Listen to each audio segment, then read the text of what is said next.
Que a paz esteja convosco, Deus abençoe.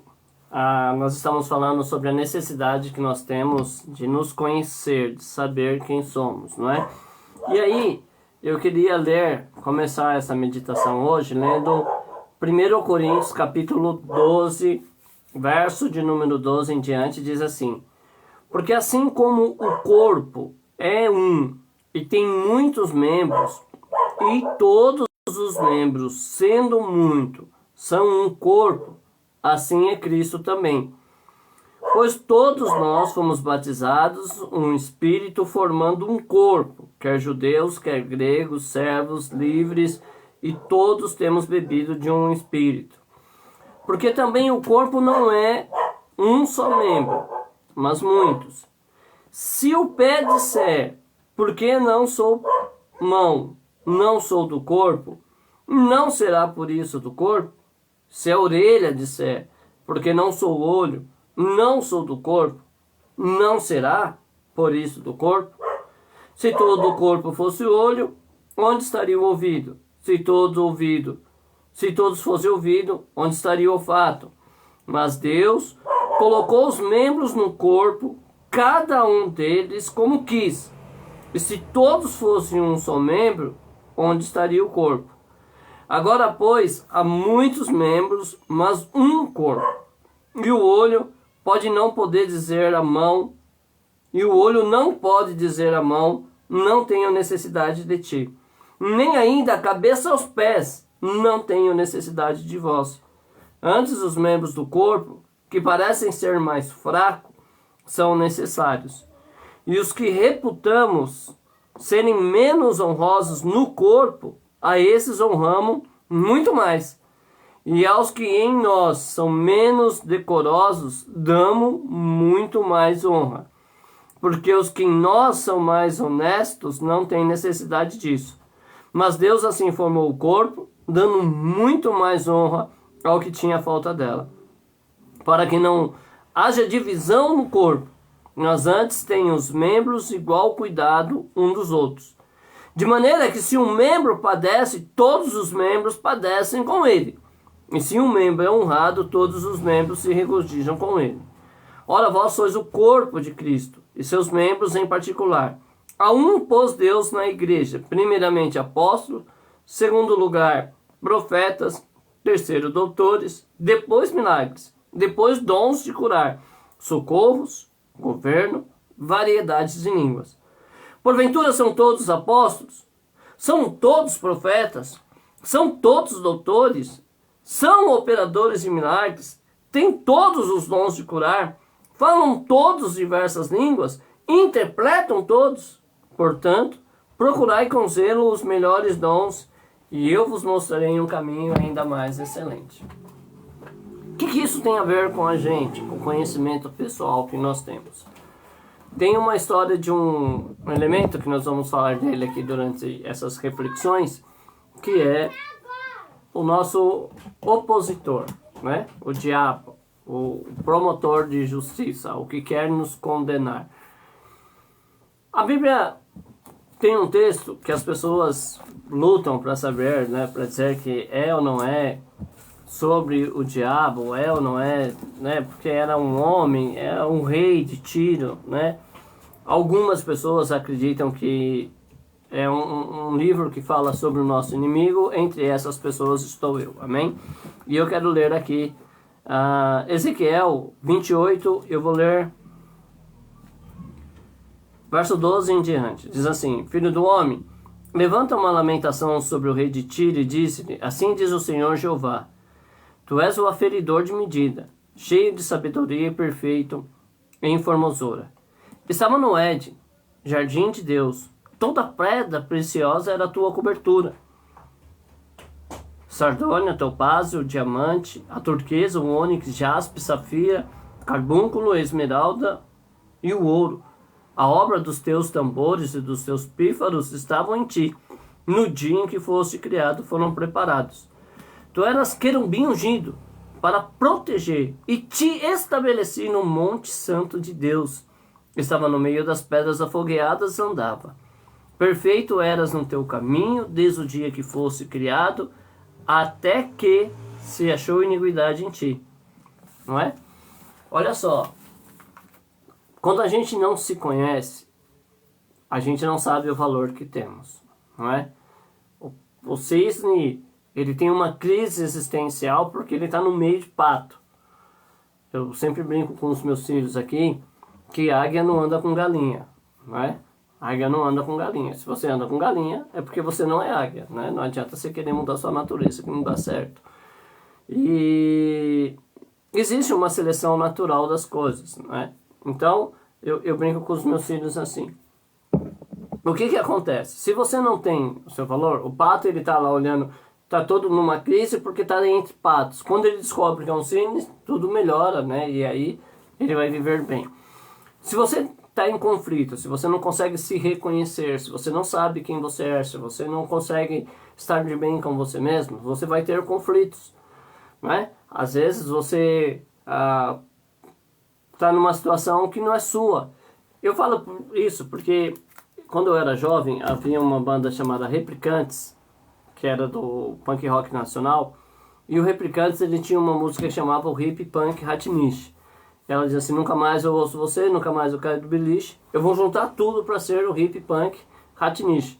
E ele diz: uma vez você me falou que eu tinha que mudar, você disse que eu tinha que ter cabelo grande, que era o astral, você disse que meditar era o futuro, você disse que tinha, né, que fazer algumas coisas. Aí eu comprei um monte de pedras, comprei umas mochilas e saí para ver o mundo alucinado. Depois ele falou assim: você disse que eu tinha que mudar, você disse que o cabelo curto era o certo, você disse... E ele vai seguindo um monte de conselhos, vai tentando se achar nesse universo, e ele vai percebendo que não dá, né? Ele não se encaixa, ele está em lugares, ele está fazendo coisas que não é dele, não é própria dele, não é? Então, ele está falando isso: agora chega, não vou mais te ouvir. Agora eu vou achar meu caminho sozinho. Que é mais ou menos isso. Quando eu não me conheço, quando eu não sei quem eu sou, eu não sei do meu valor, não é? E aí eu fico procurando alguém que me valorize, não é? Que não vai acontecer. Se você não sabe se valorizar, meu querido, esquece, ninguém vai te valorizar, tá? É uma coisa lógica, né? Se você que se conhece, ou deveria se conhecer, não se valoriza, a sua propaganda sempre vai ser uma propaganda sem consistência. Então a gente fica implorando quando a gente não sabe o valor que a gente tem. A gente fica implorando isso. A gente, quando não se conhece, quando não tem essa segurança de quem eu sou, a gente se sujeita também a um monte de experiências desnecessárias, não é? Eu converso com muitos crentes, né? Eu tenho amigos de todos os credos, ou quase todos, eu acho. Eu tenho amigos diversos em suas opiniões, em seu modo de viver. Eu tenho pessoas que são de uma forma de vida mais alucinada, mas eu vou aproveitar tudo e bebo e fumo, cheiro, deixa a vida me levar, a vida leva eu. Eu tenho amigos que são mais severos, mesmo dentro do evangelho. Tem aqueles que são mais rígidos, pentecostais mais antigos e de alicerces firmados em princípios éticos e morais, às vezes questionáveis, mas eles têm essa fé. Eu tenho os mais livre na sua forma de viver, eu tenho os responsáveis, enfim. Eu converso com pessoas de uma variedade muito grande de credo, posição política e por aí vai. A gente tem que aprender a viver por aí. É preciso saber viver, não é? E eu percebo muitas vezes que é isso. Que as pessoas às vezes não sabem quem é, não é? Por exemplo, eu geralmente eu entro em algumas calorosas discussões acerca de fé, e eu vejo pessoa que diz para mim assim: eu vou em tal lugar, a gente prova primeiro, né? A gente faz uma análise do lugar e diz assim: é impossível que Deus esteja lá, porque está acontecendo tudo que a Bíblia diz que não é para acontecer, não é? Está acontecendo barganha, não está se pregando a palavra de Deus corretamente, não estão agindo com justiça, não estão sendo verdadeiros. Então vamos lá congregar lá que Deus vai estar lá. Não, não vai. Não vai. Deus, ele não mudou, é o mesmo. Não mudou. Ele não perdoou os anjos que se rebelaram. Então não adianta eu querer: eu sou do tempo da graça e Deus agora é a favor dos meus pecados. Não existe isso, irmãos. Ele deixou a constituição da igreja, ele deixou a forma de administrar, e se a gente vai viver de uma forma fora da Bíblia, ele não tem responsabilidade nenhuma, não é? Então o que acontece? Essas pessoas dizem assim, eu vou lá, porque o que importa é eu servir a Deus. E às vezes eu brinco assim, eu só não consigo entender como que você pode servir a Deus num lugar que a gente acabou de estudar e perceber que Deus não vai estar lá. Mas tudo bem, pode ir, né? Cada um é livre para escolher o que quiser. Por que eles fazem isso? Porque eles não se conhecem. Eles não se valorizam, não é? Eu não sou melhor do que ninguém. Se você pegar todos os vídeos que tem meu rodando por aí, que gravaram nas igrejas que eu preguei, em alguma outra situação, você não vai ver eu falando que eu sou melhor do que ninguém. Eu sou um pecador totalmente dependente da graça de Deus, não é? Eu sou igual a qualquer ser humano sobre a face da terra. Tenho fé diferente, não é? Eu tenho convicções de vida diferentes. Mas a minha estrutura em si é igual de qualquer ser humano. Mas não se difere muito, não. As escolhas que eu faço podem ser diferentes. Mas eu tenho sou sujeito às mesmas paixões que foi Elias, que a Bíblia diz que era sujeito às mesmas paixões que nós. Eu sou sujeito às mesmas paixões que qualquer outra pessoa. E a reagir a situações como qualquer outra pessoa, não é? Eu não sou um ser celeste, divino, como algumas pessoas tentam ser. Não sou, tá? Eu nunca criei essa imagem de mim. Eu lembro que uma vez uma irmã me procurou na minha casa, eu fiz uma pregação e eu falei isso, né? Eu falei, não sou perfeito, não cria essa ilusão. Aí ela foi em casa e disse assim, pastor, o senhor não pode dizer isso, o que as pessoas vão pensar? Eu falo, não, elas não vão pensar. Elas vão saber que eu não sou assim, não é? Se eu não falo essas coisas, as pessoas podem pensar que eu sou de alguma forma especial. E não sou especial. Eu sou um ser humano como qualquer outro sobre a face da terra, sujeito às mesmas paixões, com inclinações para desobedecer a palavra de Deus como qualquer outro. Por isso tenho que lutar contra mim, contra a minha vontade para tentar obedecer, mas eu não sou especial. Tá? Eu às vezes tomo decisões certas, às vezes eu posso errar também, não é? Mas eu sou igual a qualquer um. Mas isso é uma outra conversa que a gente vai levando por aí. E a gente tem que ter esse conhecimento, não é? Não ter esse complexo dourado e essas coisas assim. E aí, o que acontece? Eu não tenho esse valor, eu não me conheço, não sei do meu valor, não sei como que as coisas estão funcionando muito bem, certo? E aí o que eu faço? Eu me sujeito a esse monte de coisa. Mas aí, lembra que eu falei ontem que o diabo ele tenta colocar dúvidas, né, no meu coração acerca de quem sou, para que aí ele possa trabalhar, né? Se ele coloca dúvida sobre qualquer questão, ele consegue me levar por um debate onde ele tem muitos argumentos, e se eu não tiver com a minha mente firmada na palavra de Deus, é capaz de eu concordar com ele, não é? Ele é muito habilidoso. Se eu tentar querer debater com ele e não tiver uma base bíblica sólida, eu vou perder. É por isso que muitos religiosos se corrompem, né? Porque eles não conhecem a palavra de Deus, eles não foram nem libertos ainda, não conhecem a palavra que liberta, a verdade da palavra. Os judeus eles conheciam o texto bíblico, os judeus eles conheciam algumas coisas que estavam escritas, mas a interpretação correta daquilo não é? Tanto é que Jesus ele vem dizer isso, ele fala assim, vocês estão interpretando de forma errada, e o que Jesus vem fazer é tentar levar eles a olhar de uma perspectiva correta a palavra de Deus, que é o que acontece muito hoje. Então muitas pessoas acham que vão enfrentar Satanás e vão vencer de maneira aí, e já são totalmente manipulados por ele. Aí, veja bem, quando a gente vê essa lamentação do rei de Tiro, as palavras iniciais são umas palavras muito fortes. Diz assim, tu és cheio de sabedoria, era o aferidor de medida, né, o sinete da perfeição. Você era perfeito em formosura, estava no Éden, no jardim de Deus. Toda pedra preciosa era a sua cobertura, ônix, jaspe, tal. A obra dos tambores dos teus pífaros, tal. Tu eras que não havia ungido.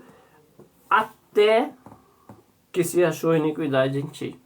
Não é? E eu acabei de perguntar isso para os meus filhos. Qual foi, então, o pecado original?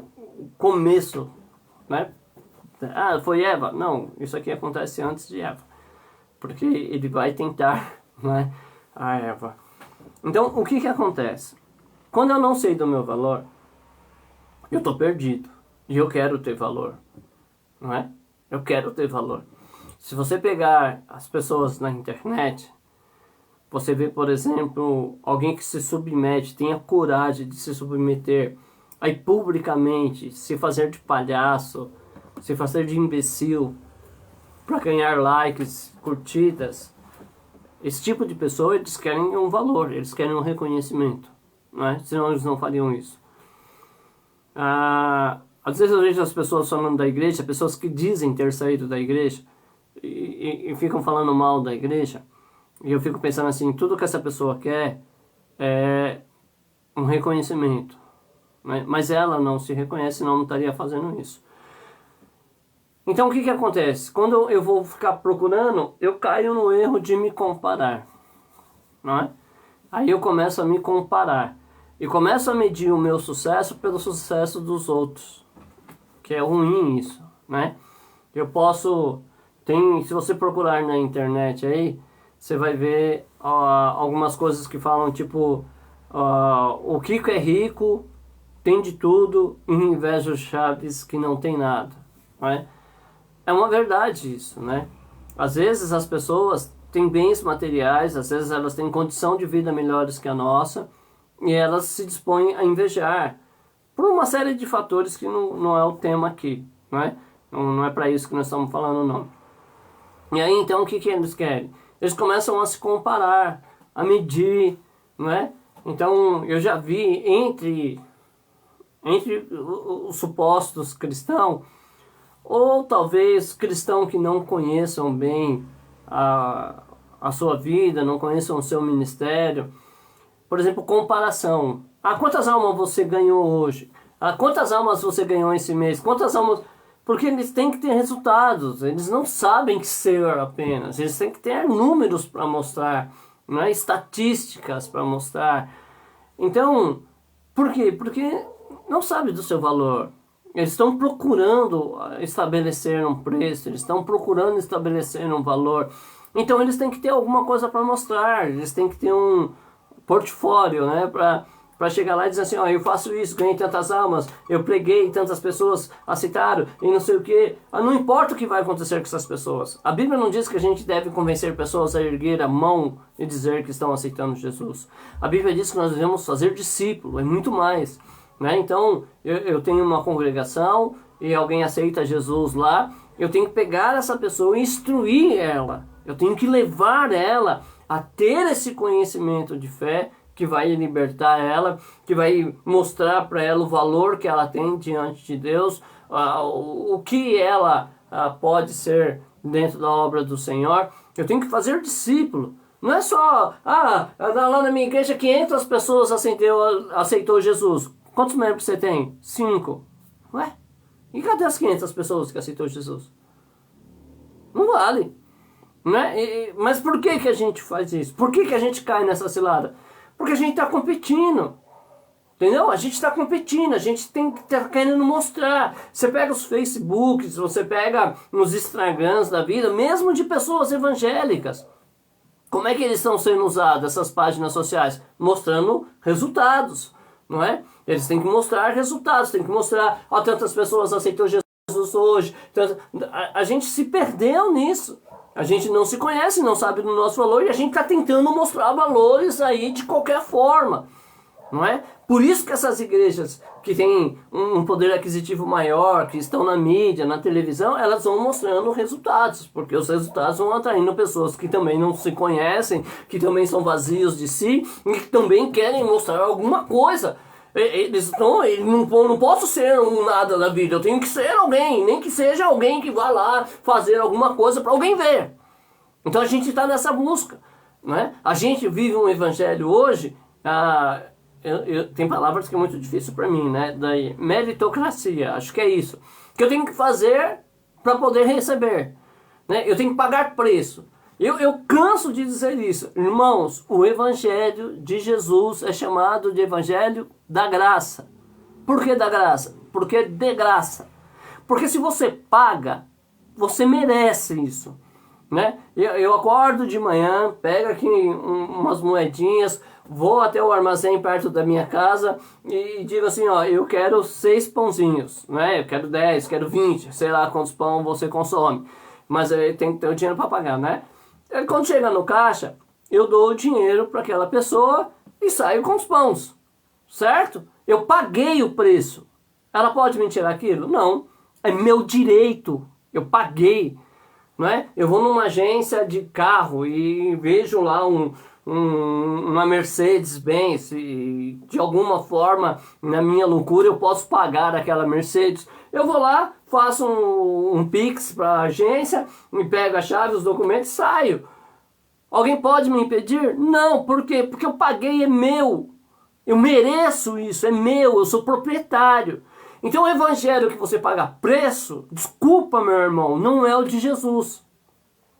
Mas você paga preço porque você tem que mostrar que você é especial, você não sabe quem é. Então você tem que pagar preço. Se você fosse um servo de Jesus, você viveria o evangelho da graça. De graça, de graça. O dom imerecido, favor imerecido, você não merece. Quem pagou, merece, é justiça. Se você não merece, aí sim é o evangelho da graça. Mas hoje a gente vive isso, não é? Você tem uma dor de barriga, você não quer procurar apenas uma pessoa de fé. Você tem que procurar uma pessoa que seja reconhecida. Vai ter uma festividade na sua igreja. O irmão José está 1 ano com você, ele ajudou a pintar a igreja, ele ajudou a você a fazer o evangelismo, ele ajudou você a orar pelos novos convertidos, ele ajudou você quando você teve problemas para socorrer o necessitado, ele estava sempre do seu lado. Aí na festividade, sabe o que você faz? Você esquece o irmão José. Você quer trazer alguém de renome, alguém que... Não é? Por quê? Porque você não sabe. Você não se conhece, você não sabe o valor que tem, você não sabe o valor da sua igreja. Porque quem não sabe se dá valor, não dá valor a nada. O irmão pode ser o mais fiel que está do seu lado, você não vai dar valor para ele. Mas não é porque você é ruim, porque você é mau, porque você não sabe dar valor a você. Você não se conhece. Então você não pode conhecer mais ninguém. É difícil isso, né? E aí a gente fica nessa competição. E esse texto fala de alguém muito especial, né? Dotado de sabedoria, de formosura, que tinha pedras preciosas adornadas, instrumentos. Eu não entendo nada disso, são símbolos, né, escatológicos, eu também não sei nada disso. E estavam lá e andavam no meio das brasas acendeadas, estavam no jardim de Deus, o querubim cobridor e tal. Mas um dia ele olha para alguém e compara a sua vida. E aí surge então a iniquidade no seu coração. Que ele vai dizer depois, ó, eu quero me assentar no lugar de Deus, quero ser maior do que Deus. Começa a competição, não é? Eu falo, graças a Deus eu não tenho visto mais, não é? Eu não sei se é porque eu dei uma afastada desse meio, mas eu particularmente tenho visto mais. Que aí, na minha avenida tem 30 igrejas, tinha, né? Não sei quantas tem hoje, tinha 30 igrejas. Aí lá na ponta a igreja faz a vigília do poder. Aí a 100 metros antes faz assim, a grande vigília do poder. Aí a outra 100 metros antes diz assim, a mega ultra vigília do poder. A outra faz a maravilhosa, explosiva, a ultrassônica vigília do poder. E a outra vem e a exaltada vigília, e eles vão acrescentando, porque eles têm que competir. A competição é uma prova de que você não se conhece. Não é? Quando você está competindo, quando você está em busca de resultados, quando você está em busca de números, quando você está em busca de portfólio para apresentar, é que você já se perdeu. Diante da fé você já se perdeu. E ele então diz assim, eu quero lugar lá. Mas a gente sabe o que aconteceu, né? Porque ele foi lançado para longe. Na multiplicação do teu comércio, se encheu o teu interior de violência, pecaste pelo que te lancei, profanado fora do monte de Deus, e te farei perecer, ó querubim protetor entre pedras afogueadas. Não é? Porque se perde. Nessa competição você se perde, é aquilo que eu falo. Eu estou começando uma igreja, minha igreja é pequena, tem lá 2 membros, né? Mas aí eu vou nas igrejas vizinhas e eu vou negociar porque eu quero trazer pessoas e eu ofereço cargos, eu ofereço unção, eu ofereço posições. Tudo isso é do diabo, cara. Deus não faz dessa forma, não. Ai, no pastor, você tá tocando. Não tô tocando em ninguém, meu irmão. Nunca tive o desejo de fazer isso, sabe? Eu às vezes fico com raiva das posturas que alguns irmãos tomam. Sendo pastores, poderiam exaltar o nome de Deus, não é? Assim como alguém deve ter raiva das minhas posições às vezes. Mas eu não é o tocando, eu só não vou ocultar a Bíblia para agradar ninguém. Não vou. Isso não. Né? É meu amigo, conheço. Eu não chamo nem muito de amigo, mas me conhece, a gente conversa vez por outra. Isso acontece na sua igreja? Desculpa, eu não vou ocultar, tá? Não oculto das coisas nem minha. Você vai ver eu falar muitas vezes das minhas fraquezas.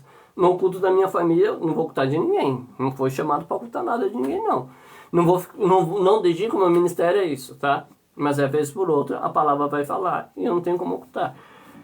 Então, é isso, só que vai ser lançado fora. Não é? Vai ser lançado fora. E aí o texto que nós começamos, que era Coríntios, ele está falando sobre isso. Cara, entenda o seu valor. O corpo é um. Nós somos membros desse corpo. E todo membro é importante. É o que o texto diz em Coríntios. Todo membro é importante. Não é? Hoje, com a nossa vaidade, com a nossa... com o crescimento, né, da estética, hoje a gente despreza, por exemplo, os pelos do ouvido, os pelos do nariz, não é verdade? Hoje a gente tem roupa para se vestir, os pelos do corpo não são mais tão importantes, mas houve épocas de isso ser de extrema necessidade. Né? Para quem não sabe, e eu também não sabia disso, eu ouvi alguém explicando, os pelos do nariz, eu sei que dependendo da forma que você olhar, pode ser que você desagrade, né? Porque isso é tão higiênico, tão perfeito. Só que esses pelos, eles têm a função de filtrar o ar que entra nas suas narinas, né? As impurezas que vêm. Mas a gente não sabe, prefere sofrer e morrer de impureza do que deixar os pelos no nariz. Cada um faz o que quer da sua vida. E é o que Paulo está falando sobre o corpo. Ele está dizendo assim, olha, se a mão disser assim, eu não sou pé, eu não sou do corpo, deixa de ser? Não, você é parte do corpo. Se o pé disser que não é mão, é do corpo, não, você é parte do corpo. Você tem que entender isso. Você tem um posicionamento nesse corpo. Você é uma parte disso. Não é a parte mais importante. A parte mais importante desse corpo é Cristo, não é? Cristo é a cabeça de todo o corpo. Então essa é a parte mais importante desse corpo. Mas você tem o seu papel. E isso não é medido pelo que outra coisa faz. Não é medido. E existe algumas brincadeiras que infelizmente eu não posso falar aqui, até porque não tem a ver com os nossos tipos de ensinamentos, né? Mas que faria muito fácil a gente entender a importância de cada membro dos nossos corpos. O que Paulo fala aqui, o que eu gosto muito de pensar, é o seguinte, porque nós somos, aqui o corpo, e esse honramos o que nós reputamos serem menos honrosos no nosso corpo, a esses honramos muito mais, não é? Por exemplo, as nossas genitálias, elas são protegidas muito mais do que as outras partes. Minha mão, por exemplo, está desprotegida. O meu rosto, por exemplo, né, um rosto, né, bonito como eu, tem desprotegido, não é? Porque eu acho que isso daqui é um espetáculo, então não vou envolver ele numa armadura, não é verdade? Agora, as partes que eu acho menos honrosas eu protejo mais, não é? Então, é isso que Paulo está tentando ensinar, mas tudo é necessário, irmãos, tudo é necessário nesse corpo. Eu não sei qual é o seu posicionamento hoje. Eu não sei qual é o seu chamado hoje. Eu não sei qual a sua vocação hoje. Eu não sei hoje como você se encontra. Se você está 100% feliz, se você se encontrou com Deus, você está fazendo uma coisa que realmente é o que você acha que Deus quer para você. Você está super bem. Beleza. Parabéns para você. Não é? Vou dizer que você faz parte de um grupo muito pequeno hoje. Muito pequeno. né? Não é tão fácil ser esse tipo de pessoa, é difícil. Talvez por isso Deus levantou esse tema, para que mais pessoas ouçam e possam se achar e se colocar nessa condição. Só que você só é importante dessa posição que Deus te colocou. Se você sair, vai dar errado. Vai dar ruim. Ou não vai dar bom. Linguagem moderna, eu tenho dificuldade com isso, sou mais antigo, né? Então é muito difícil isso. Você tem que entender que você tem o seu valor do jeito que você é. E aí, algumas estratégias do mal que eu não gosto e eu tenho que denunciar. Primeiro, vocês viram que o corpo é diferentes membros, né? A palma da mão, por exemplo, a mão, né? Temos 5 dedos diferentes, as unhas diferentes, não é? A estrutura óssea é diferente. Eu não sei se você sabia disso, mas na sua cabeça, os lados dela, os cabelos crescem de forma diferente, eles não crescem igual, tá? Muitas pessoas, a gente não presta atenção nisso, né? Imagina se olhar para esse rosto perfeito aqui e tentar achar uma imperfeição, eu acho que é muito difícil. Mas as nossas partes, elas não são iguais. A gente não percebe isso. Graças a Deus a gente não é focado nisso. Mas a nossa parte do rosto, o hemisfério de um lado é diferente do hemisfério do outro. A gente quase não percebe, não é? Mas tudo isso é importante para nós. Então você tem o seu valor. Você tem sua importância. Se você for você. Aí a moda quer nos igualar, não é? Eu não consigo compreender, ou melhor, eu não consigo, como é que eu posso dizer assim, concordar? Não é concordar. Eu compreendo, eu entendo o porquê da moda fazer muito sucesso, por conta dessa falta de conhecimento, essas comparações que existem, padrões que são criados. Se eu não estiver enganado, o Clóvis de Barros diz que os covardes dominam o mundo, e se eu não tenho coragem de lutar pelo meu sonho, se eu não tenho coragem de ir além dos meus limites, eu taxo que esse é o padrão e ponto final.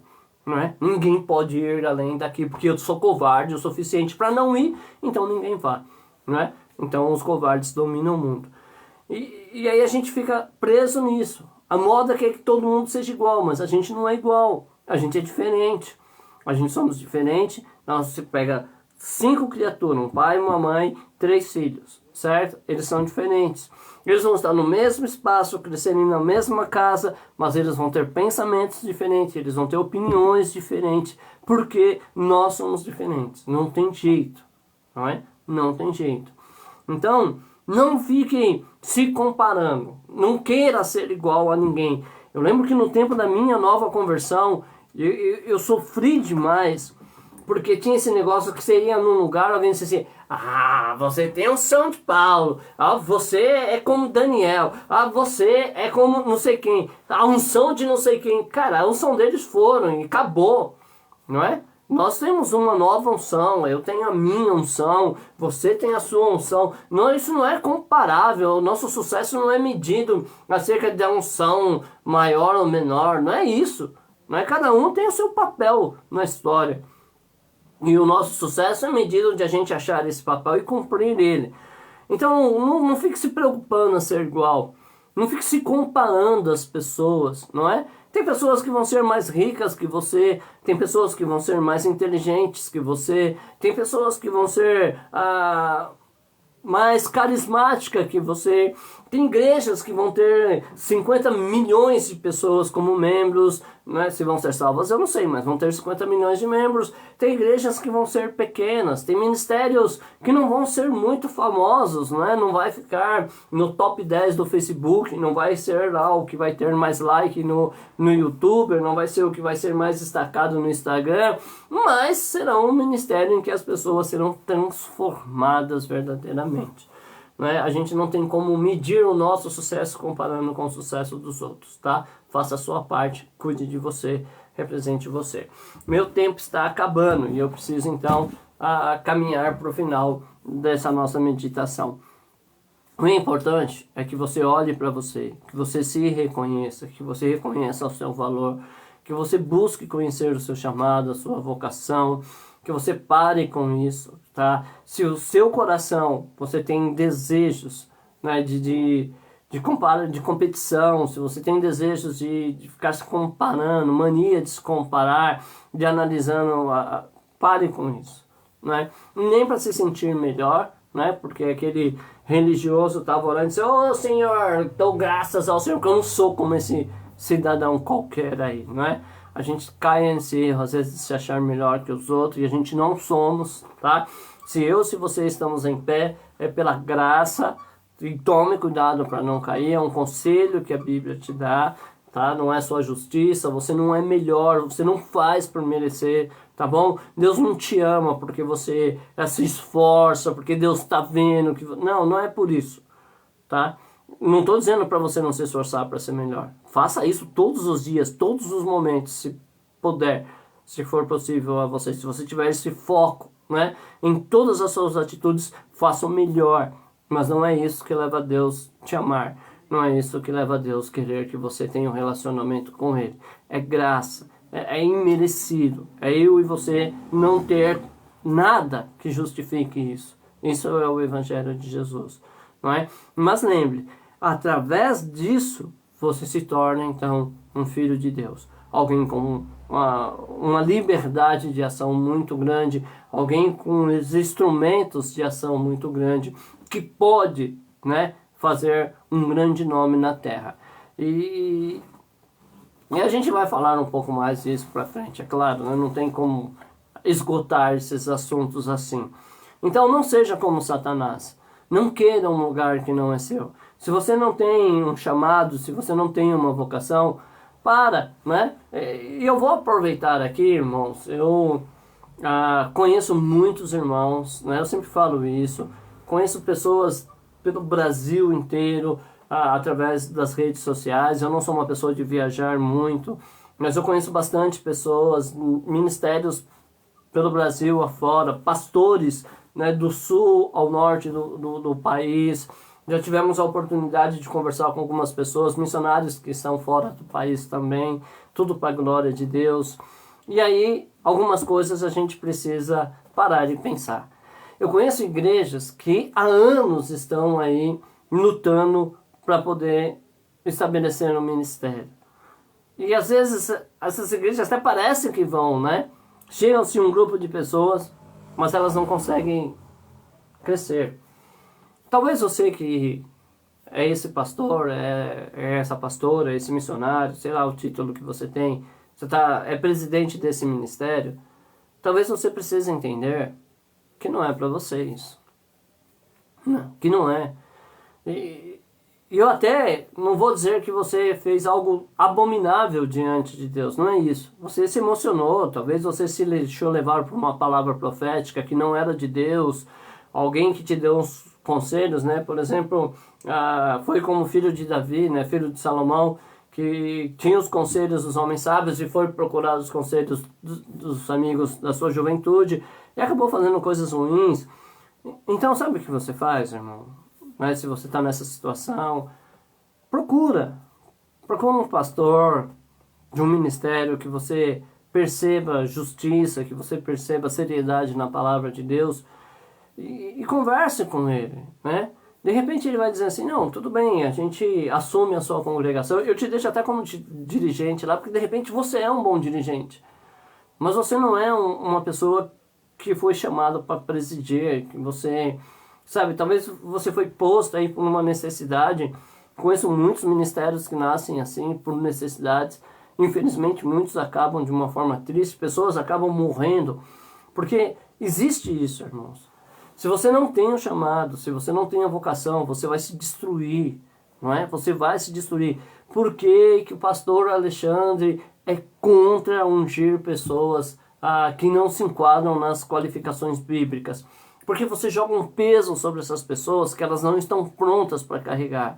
E a possibilidade disso dar ruim é muito grande. A possibilidade dessa pessoa se afastar, a possibilidade dessa pessoa se tornar uma apóstata, se corromper na fé é muito grande. É muito grande. Então é uma coisa muito séria, muito responsável que deve ser feita. Então, que você possa ser humilde. Se você tentou, não tem problema, né? A gente erra na vida, não tem problema. Mas às vezes a gente precisa ser humilde, isso é parte da humildade. Eu queria ter uma igreja, né? Mas eu não consigo. Eu não tenho habilidades administrativas para isso, não é uma coisa que me encanta, que me fascina, então eu vou passar isso para alguém que tem esse chamado, tem essa vocação, e a gente vai ser juntos, vamos glorificar a Deus, não é? De repente, você quer ser pregador, não é? Eu não sei porque a geração de hoje ela tem esse afã de ser o pregador de púlpito, né? Não que eu não goste, e não que eu desmotive, não. Que todos falem do amor de Deus. Por mim, todos falariam do amor de Deus. Não é isso. Eu não estou querendo desmotivar você. Mas às vezes você está motivado a ser uma coisa que você não pode ser. Pastor, como é que eu sei se eu sou pregador ou não? Quanto você lê de Bíblia por dia? Quanto tempo você passa ouvindo pessoas que são, dentro da palavra de Deus, habilidosas? Quantos livros você já leu? Não, pastor, só leia a Bíblia. Tá, quantos livros da Bíblia você leu? E quantos você entendeu corretamente? Não é? Quantos você parou para observar se os vírgulas, os pontos estão realmente do jeito que você pensa que está? Porque se você não gosta de Bíblia, se você não gosta de orar, eu tenho dificuldade de aprovar seu ministério como pregador. Né? Se você não gosta de ouvir, há muito tempo atrás eu ouvi uma frase, não lembro de onde foi, que diz o seguinte: se você quer sentar para ensinar, ou se você quer se levantar para ensinar, sente-se para aprender. Acho que foi o pastor Júnior que me ensinou isso, né? José Carlos Júnior. Então, você precisa isso. E se você não gosta de ler Bíblia, se você não gosta de ouvir, se você não gosta de ter outras opiniões acerca dos assuntos que você tem, você precisa tomar cuidado. Talvez você não seja hábil para ser um pregador, né? Às vezes as igrejas pentecostais elas sofrem por falta de mestres, né? Esses mestres que eu estou colocando, tem uma passagem que diz, Rabi, né? Porque me chama mestre e tal. Não é isso. Mas existe um dom, a gente leu lá, né? Em 1 Coríntios, pessoas que têm chamado para ensinar, né? São mestres. Elas têm facilidade. Por exemplo, Eliseu, né? Eliseu Chagas, Eliseu Nascimento. Ele tem uma facilidade muito grande de ensinar. Ele destila um conhecimento em coisas muito simples. Eu não sou assim. Não tenho essa habilidade que ele tem, não é? Ele faz isso brincando. Ele ensina brincando. É natural dele isso. Mas você vai pesquisar, né? Eu não estou fazendo propaganda disso, né? Não, ele sabe que eu vou falar com todo respeito. E eu só cito ele porque é meu amigo, entendeu? Ele é meu amigo particular e é meu mestre também. Então eu posso falar e depois a gente briga, nós dois lá no culto. Mas se você for procurar a vida de Eliseu, ele é um homem que ele está sempre focado em aprender. Ele está sempre estudando, ele está sempre, sabe, ouvindo, pesquisando. Então ele é uma pessoa que a gente sabe que tem um chamado para ensinar. Que é uma pessoa que gosta de aprender, né? Agora tem pessoa que já acha que sabe tudo, então você também não serve para ensinar, tá? Se você acha que sabe tudo, desculpa. Se você já não ouve mais ninguém, se o seu negócio é com Deus, não é com o homem, desculpa. Abre mão do seu ministério que você já está errado. Ou recomece isso, né? Às vezes você só se perdeu em algum ponto. Às vezes você tem o chamado à vocação, mas está perdido só em algumas instruções. E é isso, não é? Então, não queira ser o que você não é. Essa coisa que vem do diabo. Entenda isso. Dentro da igreja, existem muitas pessoas que tentam conquistar as coisas. Eu já conheci pessoas que foram ungidas por causa de dízimo.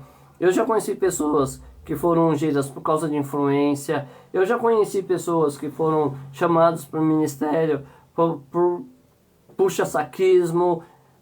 A Bíblia diz assim, não importa, né? Desde que o evangelho seja pregado.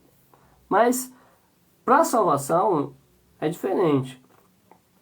Para que Deus possa te honrar verdadeiramente, é diferente. Você precisa fazer aquilo que você foi chamado para fazer. Não queira, não se compare com os outros. Não aceite. Tem uma passagem, eu vou achar ela e amanhã Na live eu cito ela, né, na semana que vem, não sei se eu vou fazer live amanhã, o fim de semana é mais puxado.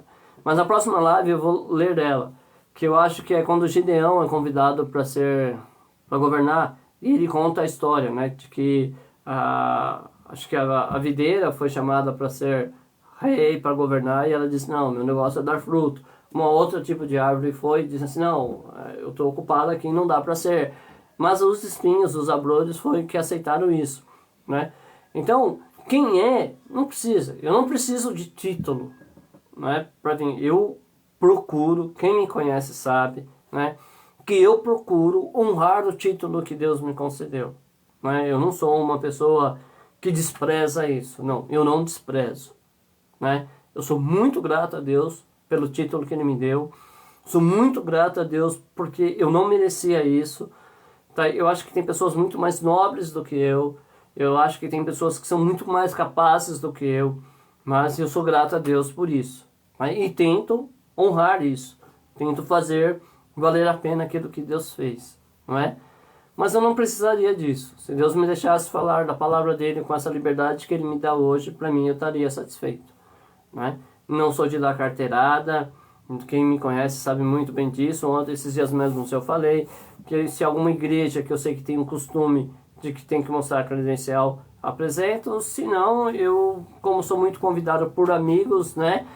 Porque para me convidar tem que ser muito amigo. Então, geralmente já sabem que eu sou pastor, não vai pedir minha credencial, né?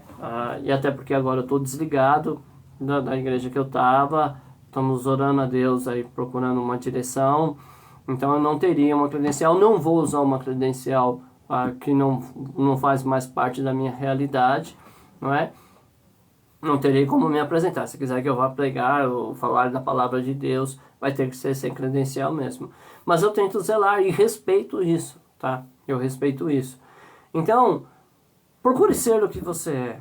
Não queira ser isso. Não queira ser mais, não queira ser além. Essa é a desgraça da igreja de hoje, né? Tá todo mundo querendo ir para a internet, pregar, todo mundo vai para a internet. Às vezes não tem nem conhecimento para si próprio e quer passar para os outros, né? Isso é um perigo. Então seja você mesmo. Se valorize. Você é uma peça importante. Olhe para o céu hoje. Eu não olhei para o céu hoje. Puxa vida. Mas eu vou fazer isso assim que eu sair. Se a região que você mora, né? Agora são 21h56. Se a região que você mora tiver o céu aberto e você conseguir ver as estrelas, você vai perceber o seguinte: o céu ele vai estar escuro e você vai conseguir ver alguns pontos luminosos. Se esses pontos luminosos quisessem ser igual à escuridão, a gente não os veria, não é? Então por isso que Deus falou que você é luz no mundo, para brilhar no meio das trevas que nós vivemos hoje. Então seja essa luz, né? Reconheça o seu poder. Se você tiver alguma dúvida acerca de ministério, acerca de poder se encontrar e quiser conversar, a gente pode conversar sobre isso, a gente tenta te ajudar a reconhecer algumas coisas, mas isso não é difícil, você não precisa da minha ajuda para isso. Pensa assim, você já olhou no ministério que você está e diz assim, gente, falta isso? Deus quer te usar justamente nessa parte que você está sentindo falta, né? Mas se alguém precisa cuidar das crianças, não precisa mais, já olhou você, Deus já te escolheu para isso. Mas alguém precisa cuidar da zeladoria, olha só, Deus acabou de achar você, né? Então geralmente o que Deus quer da nossa vida é aquilo que a gente olha e sente falta dentro da igreja, né? Na grande maioria, mas é claro que precisa de um monte de outros fatores, mas eu creio que Deus vai te guiar. A gente volta para falar de coisas sobre Deus, sobre o diabo e sobre mim, representando o homem, né? Não é mim, Alexandre, é mim, homem, ser humano, que precisa se achegar a Deus para contemplar a glória do Altíssimo. Que Deus abençoe a vocês, uma ótima final de sexta-feira para vocês. Eu espero que Deus continue abençoando, falando no seu coração, não é? E que isso possa te trazer mudança, que você possa se reconhecer como você é, que você possa se amar, se respeitar. Esse é o caminho para a gente fazer isso pelas pessoas que estão ao nosso redor. Beijo no coração, Deus abençoe.